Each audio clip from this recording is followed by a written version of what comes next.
شروع اللہ کا نام لے کر جو بڑا مہربان نہایت رحم والا ہے۔ کیا تم خیال کرتے ہو کہ غار اور لوح والے ہماری نشانیوں میں سے عجیب تھے؟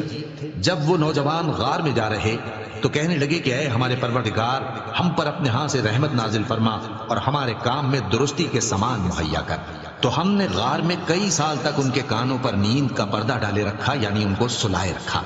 پھر ان کو جگہ اٹھایا تاکہ معلوم کریں کہ جتنی مدت وہ غار میں رہے دونوں جماعتوں میں سے اس کی مقدار کس کو خوب یاد ہے۔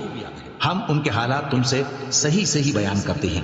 وہ کئی نوجوان تھے جو اپنے پروردگار پر ایمان لائے تھے، اور ہم نے ان کو اور زیادہ ہدایت دی تھی اور ان کے دلوں کو مربوط یعنی مضبوط کر دیا۔ جب وہ اٹھ کھڑے ہوئے تو کہنے لگے کہ ہمارا پروردگار آسمانوں اور زمین کا مالک ہے، ہم اس کے سوا کسی کو معبود سمجھ کر نہ پکاریں گے۔ اگر ایسا کیا تو اس وقت ہم نے بے عقلی کی بات کی۔ ان ہماری قوم کے لوگوں نے اس کے سوا اور معبود بنا رکھے ہیں، بھلا یہ ان کے معبود ہونے پر کوئی کھلی دلیل کیوں نہیں لاتے؟ تو اس سے زیادہ کون ظالم ہے جو اللہ پر جھوٹ باندھے؟ اور جب تم نے ان مشرکوں سے اور جن کی یہ اللہ کے سوا عبادت کرتے ہیں ان سے کنارہ کر لیا ہے تو غار میں چل رہو، تمہارا پروردگار تمہارے لیے اپنی رحمت وسیع کر دے گا اور تمہارے کاموں میں آسانی کے سامان مہیا کرے گا۔ اور جب سورج نکلے تو تم دیکھو کہ دھوپ ان کے غار سے داہنی طرف سمٹ جائے، اور جب غروب ہو تو ان سے بائیں طرف کترا جائے، اور وہ اس غار کے کشادہ حصے میں تھے۔ یہ اللہ کی نشانیوں میں سے ہیں، جس کو اللہ ہدایت دے وہ ہدایت یاب ہے، اور جس کو گمراہ رہنے دے تو تم اس کے لیے کوئی دوست راہ بتانے والا نہ پاؤ گے۔ اور تم ان کے متعلق خیال کرو کہ وہ جاگ رہے ہیں حالانکہ وہ سوتے ہیں، اور ہم ان کو دائیں اور بائیں کروٹ بدلاتے تھے، اور ان کا کتا چوکھٹ پر دونوں ہاتھ پھیلائے ہوئے تھا۔ اگر تم ان کو جھانک کر دیکھتے تو پیٹ پھیر کر بھاگ جاتے اور ان سے دہشت میں آ جاتے۔ اور اسی طرح ہم نے ان کو اٹھایا تاکہ آپس میں ایک دوسرے سے دریافت کریں۔ ایک کہنے والے نے کہا کہ تم یہاں کتنی مدت رہے؟ انہوں نے کہا کہ ایک دن یا اس سے بھی کم۔ انہوں نے کہا کہ جتنی مدت تم رہے ہو تمہارا پروردگار ہی اس کو خوب جانتا ہے۔ تو اپنے میں سے کسی کو یہ روپیہ دے کر شہر بھیجو، وہ دیکھے کہ نفیس کھانا کون سا ہے تو اس میں سے کھانا لے آئے، اور احتیاط سے آئے جائے اور تمہارا حال کسی کو نہ بتائے۔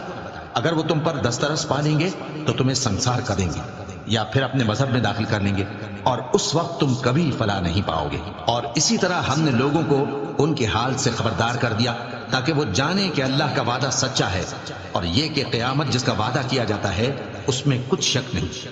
اس وقت لوگ ان کے بارے میں باہم جھگڑنے لگے اور کہنے لگے کہ ان کے غار پر عمارت بنا دو۔ ان کا پروردگار ان کے حال سے خوب واقف ہے۔ جو لوگ ان کے معاملے میں غلبہ رکھتے تھے وہ کہنے لگے کہ ہم ان کے غار پر مسجد بنائیں گے۔ بعض لوگ اٹکل پچو کہیں گے کہ وہ 3 تھے اور چوتھا ان کا کتا تھا، اور بعض کہیں گے کہ وہ 5 تھے اور چھٹا ان کا کتا تھا، اور بعض کہیں گے کہ وہ 7 تھے اور 8واں ان کا کتا تھا۔ کہہ دو کہ میرا پروردگار ہی ان کے شمار سے خوب واقف ہے، ان کو جانتے بھی ہیں تو تھوڑے ہی لوگ جانتے ہیں۔ تو تم ان کے معاملے میں بحث نہ کرنا مگر سرسری سی بحث، اور نہ ان کے بارے میں ان میں سے کسی سے کچھ دریافت ہی کرنا، اور کسی کام کی نسبت نہ کہنا کہ میں اسے کل کر دوں گا، مگر انشاءاللہ کہہ کر، یعنی اگر اللہ چاہے تو کر دوں گا۔ اور جب اللہ کا نام لینا بھول جاؤ تو یاد آنے پر لے لو، اور کہہ دو کہ امید ہے کہ میرا پروردگار مجھے اس سے بھی زیادہ ہدایت کی باتیں بتائے۔ اور اصحاب کہف اپنے غار میں 9 پر 300 سال رہے۔